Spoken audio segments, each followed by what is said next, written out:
हर हर महादेव। स्वागत है सभी शिव भक्तों का शिव पुराण की इस पावन कथा में। तो चलिए शुरू करते हैं आज का अध्याय नंबर 13 रुद्र संहिता का, जिसका सार है शिव पूजन की सर्वोत्तम विधि का वर्णन। ब्रह्मा जी कहते हैं, अब मैं पूजा की सर्वोत्तम विधि बता रहा हूँ, जो समस्त अभीष्ट तथा सुखों को सुलभ कराने वाली है। देवताओं तथा ऋषियों, तुम ध्यान देकर सुनो।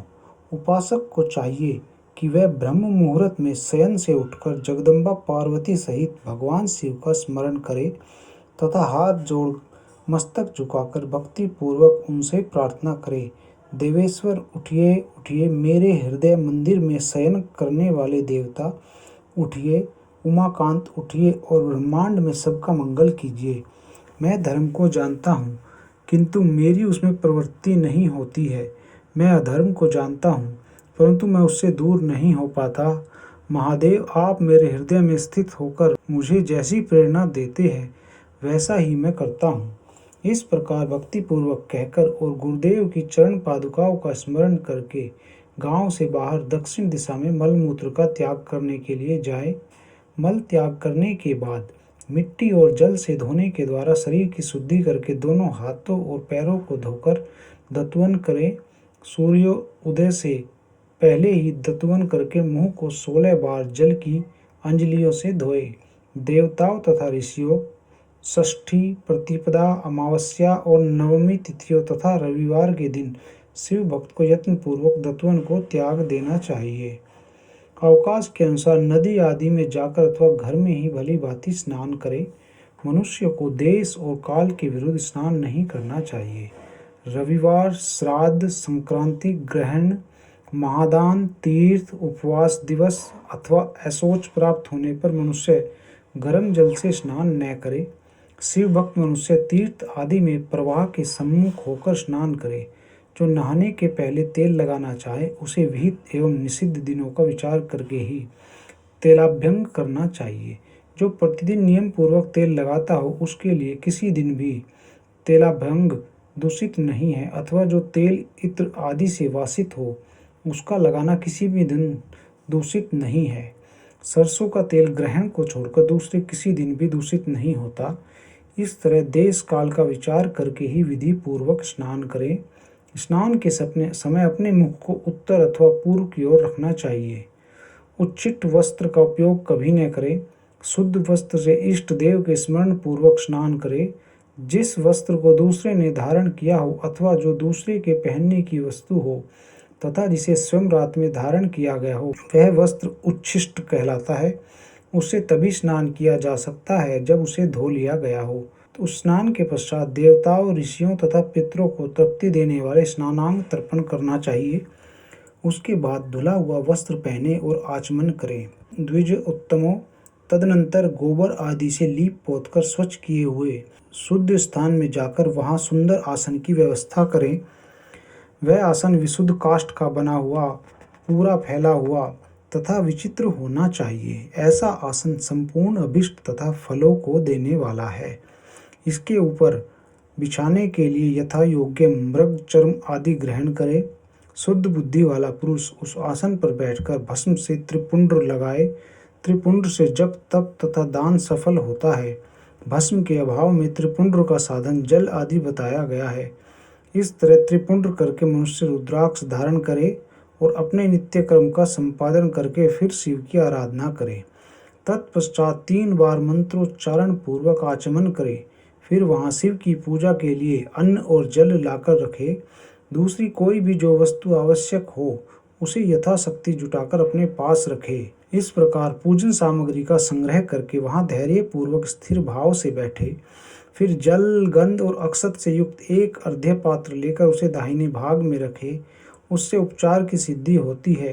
फिर गुरु का स्मरण करके उनकी आज्ञा लेकर विधिवत संकल्प करके अपनी कामना को अलग न रखते हुए पराभक्ति से सपरिवार शिव का पूजन करे। एक मुद्रा दिखाकर सिंदूर आदि उपचारों द्वारा सिद्ध बुद्धि सहित विघ्नहारी गणेश का पूजन करे। लक्ष्य और लाभ से युक्त गणेश जी का पूजन करके उनके नाम के आदि में प्रणव तथा अंत में नमः जोड़कर नाम के साथ चतुर्थी विभक्ति का प्रयोग करते हुए नमस्कार करें, यथा ओम गणपतिये नमः अथवा ओम लक्ष्य लाभयुताय सिद्धि बुद्धि सहिताय गणपतिये नमः। तदनंतर उनसे क्षमा प्रार्थना करके पुनः भाई कार्तिकेय सहित गणेश जी का पराभक्ति से पूजन करके उन्हें बारंबार नमस्कार करें। तत्पश्चात सदा द्वार पर खड़े रहने वाले द्वारपाल महोदय का पूजन करके सती साध्वी गिरिजा नंदिनी उमा की पूजा करें। चंदन कुकुम तथा धूप दीप आदि अनेक उपचारों तथा नाना प्रकार के नैवेद्यों से शिवा का पूजन करके नमस्कार करने के पश्चात साधक शिव जी के समीप जाए। यथासंभव अपने घर में मिट्टी, सोना, चांदी, धातु या अन्य पारे आदि की शिव प्रतिमा बनाए और उसे नमस्कार करके भक्ति परायण हो उसकी पूजा करे। उसकी पूजा हो जाने पर सभी देवता पूजित हो जाते हैं। मिट्टी का शिवलिंग बनाकर विधि पूर्वक उसकी स्थापना करें। अपने घर में रहने वाले लोगों को स्थापना संबंधी सभी नियमों का सर्वथा पालन करना चाहिए। व्रत शुद्धि एवं मार्तकान्यास करके प्राण प्रतिष्ठा करें। शिवालय में दिक्पालों की भी स्थापना करके उनकी पूजा करें। घर में सदा मूल मंत्र का प्रयोग करके शिव की पूजा करनी चाहिए। वहाँ द्वारपालों के पूजन का सर्वथा नियम नहीं है। भगवान शिव के समीप ही अपने लिए आसन की व्यवस्था करें। उस समय उत्तराभिमुख बैठकर फिर आचमन करें। उसके बाद दोनों हाथ जोड़कर तब प्राणायाम करके प्राणायाम काल में मनुष्य को मूल मंत्र की 10 आवृत्तियां करनी चाहिए। हाथों से 5 मुद्राएं दिखाएं, यह पूजा का आवश्यक अंग है। इन मुद्राओं का प्रदर्शन करके ही मनुष्य पूजा विधि का अनुसरण करे। तदनंतर वहाँ दीप निवेदन करके गुरु को नमस्कार करे और पद्मासन या भद्रासन बांधकर बैठे अथवा उत्तानासन या पर्यंकासन का आश्रय लेकर सुखपूर्वक बैठे और पुनः पूजन का प्रयोग करे। फिर अर्धे पात्र से उत्तम शिवलिंग का प्रक्षालन करे। मन को भगवान शिव से अन्यत्र न ले जाकर पूजा सामग्री को अपने पास रखकर निम्नांकित मंत्र समूह से महादेव जी का आवाहन करें।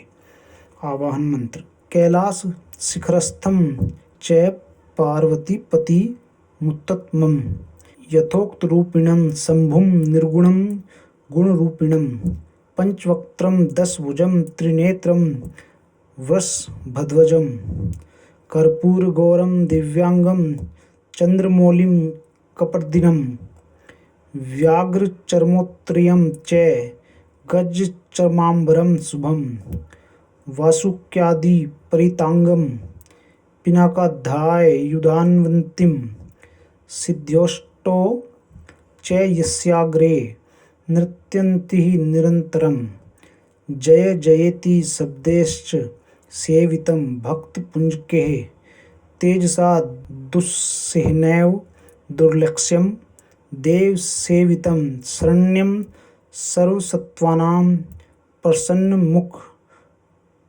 पंजम वेदैः शास्त्रैरर्थागीतं विष्णु ब्रह्मानुतं सदा भक्तवत्सलामानंदम शिवमावाम्यहम्। जो कैलाश के शिखर पर निवास करते हैं, पार्वती देवी के पति हैं, समस्त देवताओं से उत्तम है, जिनके स्वरूप का शास्त्रों में यथावत वर्णन किया गया है, जो निर्गुण होते हुए भी गुण रूप हैं, जिनके 5 मुख 10 भुजाएं और प्रत्येक मुखमंडल में 3-3 नेत्र हैं, जिनकी ध्वजा पर वृषभ का चिन्ह अंकित है, अंग कांति कर्पूर के समान घोर है, जो दिव्य रूपधारी चंद्रमा रूपी मुकुट से सुशोभित तथा सिर पर जटाजूट धारण करने वाले हैं, जो हाथी की खाल पहनते हैं और व्याघ्र चर्म ओढ़ते हैं, जिनका स्वरूप शुभ है, जिनके अंगों में वासुकी आदि नाग लिपटे रहते हैं, जो पिनाक आदि आयु धारण करते हैं, जिनके आगे 8 सिद्धियां निरंतर नृत्य करती रहती हैं, भक्त समुदाय जय जयकार करते हुए जिनकी सेवा में लगे रहते हैं, दुस्साह तेज के कारण जिनकी ओर देखना भी कठिन है, जो देवताओं से सेवित तथा संपूर्ण प्राणियों को शरण देने वाले हैं, जिनका मुखारविंद प्रसन्नता से खिला हुआ है, वेदों और शास्त्रों ने जिनकी महिमा का यथावत गान किया है, विष्णु और ब्रह्मा भी सदा जिनकी स्तुति करते हैं, तथा जो परम आनंद स्वरूप है, उन भक्तवत्सल शंभु शिव का मैं आवाहन करता हूँ। इस प्रकार सांब शिव का ध्यान करके उनके लिए आसन दे, चतुर्थ्यंत पद से ही क्रम से सब कुछ अर्पित करे। यथा सांबाय सदा शिवाय नमः आसनम समर्पयामि इत्यादि। आसन के पश्चात भगवान शंकर को पाद्य और अर्घ्य दे, फिर परमात्मा शंभु को आचमन कराकर पंचामृत संबंधी द्रव्यों द्वारा प्रसन्नता पूर्वक शंकर को स्नान कराए। वेद मंत्रों अथवा मंत्रक चतुर्थ्यंत नाम पदों का उच्चारण करके भक्ति पूर्वक यथा योग्य समस्त द्रव्य भगवान को अर्पित करे। अभिष्ट द्रव्य को शंकर के ऊपर चढ़ाए, फिर भगवान शिव को वारुण स्नान कराएं। स्नान के पश्चात उनके श्रीअंगों में सुगंधित चंदन तथा अन्य द्रव्यों को यत्न पूर्वक लेप करें। फिर सुगंधित जल से ही उनके ऊपर जलधारा गिराकर अभिषेक करें। वेद मंत्रों, षडंगों अथवा शिव के 11 नामों द्वारा यथावकाश जलधारा चढ़ाकर वस्त्र से शिवलिंग को अच्छी तरह पोंछे। फिर आचमरणार्थ जल दे और वस्त्र समर्पित करें। नाना प्रकार के मंत्रों द्वारा भगवान शिव को तिल, जौ, गेहूं, मूंग और उड़द अर्पित करें। फिर 5 मुख वाले परमात्मा शिव को पुष्प चढ़ाएं। प्रत्येक मुख पर ध्यान के अनुसार यथोचित अभिलाषा करके कमल, शतपत्र, शंख पुष्प, कुशपुष्प, धतूर, मंदार, द्रोण पुष्प, तुलसी दल तथा बिल्व पत्र चढ़ाकर पराभक्ति के साथ भक्त वत्सल भगवान शंकर की विशेष पूजा करें। अन्य सब वस्तुओं का अभाव होने पर शिव को केवल बिल्व पत्र ही अर्पित करें। बिल्व पत्र समर्पित होने से शिव की पूजा सफल होती है। तत्पश्चात सुगंधित चूर्ण तथा सुवासित उत्तम तेल और इत्र आदि विविध वस्तुएं बड़े हर्ष के साथ भगवान शिव को अर्पित करें। फिर प्रसन्नता पूर्वक गुग्गुल और अगुरु आदि की धूप निवेदन करें। तदनंतर शंकर जी को घी से भरा हुआ दीपक दे। इसके बाद निम्नांकित मंत्र से भक्ति पूर्वक पुनः अर्घ्य दे और भाव भक्ति से वस्त्र द्वारा उनके मुख का मार्जन करे।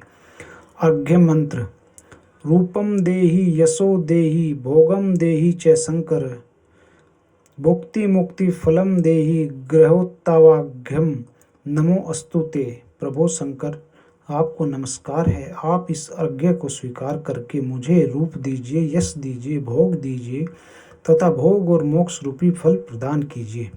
इसके बाद भगवान शिव को भांति भांति के उत्तम नैवेद्य अर्पित करें। नैवेद्य के पश्चात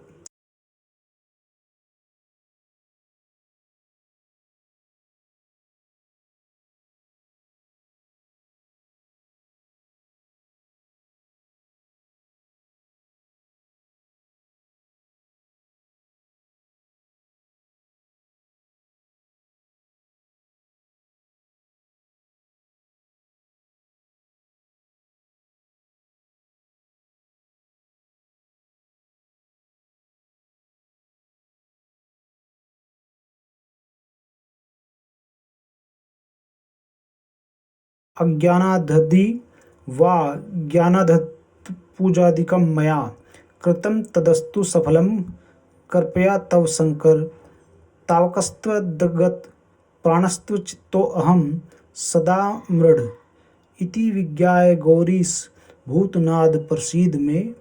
भूमोस्खलितपादनां भूमिरेवावलम्बनम त्वयि जातापराधानम त्वमेव शरणं प्रभो। शंकर, मैंने अज्ञान से या जानबूझकर जो पूजन आदि किया हो वह आपकी कृपा से सफल हो। मृड, मैं आपका हूँ, मेरे प्राण सदा आप में लगे हुए हैं, मेरा चित्त सदा आपकी का ही चिंतन करता है। ऐसा जानकर हे गौरीनाथ, भूतनाथ, आप मुझ पर प्रसन्न होइए। प्रभो, धरती पर जिनके पैर लड़खड़ा जाते हैं उनके लिए भूमि ही सहारा है। उसी प्रकार जिन्होंने आपके प्रति अपराध किया है उनके लिए भी आप ही शरणदाता हैं। इत्यादि रूप से बहुत बहुत प्रार्थना करके उत्तम विधि से पुष्पांजलि अर्पित करने के पश्चात पुनः भगवान को नमस्कार करें। फिर निम्नांकित मंत्र से विसर्जन करना चाहिए। विसर्जन: स्वस्थानं गच्छ देवेश परिवारयुतः प्रभो, पूजा काले पुनर्नाथ त्वयागन्तव्यमादरात्। देवेश्वर प्रभु, अब आप परिवार सहित अपने स्थान को पधारें। नाथ, जब पूजा का समय हो तब पुनः आप यहाँ सादर पदार्पण करें। इस प्रकार भक्त वत्सल शंकर की बारंबार प्रार्थना करके उनका विसर्जन करें और उस जल को अपने हृदय में लगाए तथा मस्तक पर चढ़ाए। ऋषियों, इस तरह मैंने शिव पूजन की सारी विधि बता दी है जो भोग और मोक्ष देने वाली है। अब और क्या सुनना चाहते हो? इसी के साथ अध्याय 13 समाप्त होता है। प्रेम से बोलिए हर हर महादेव।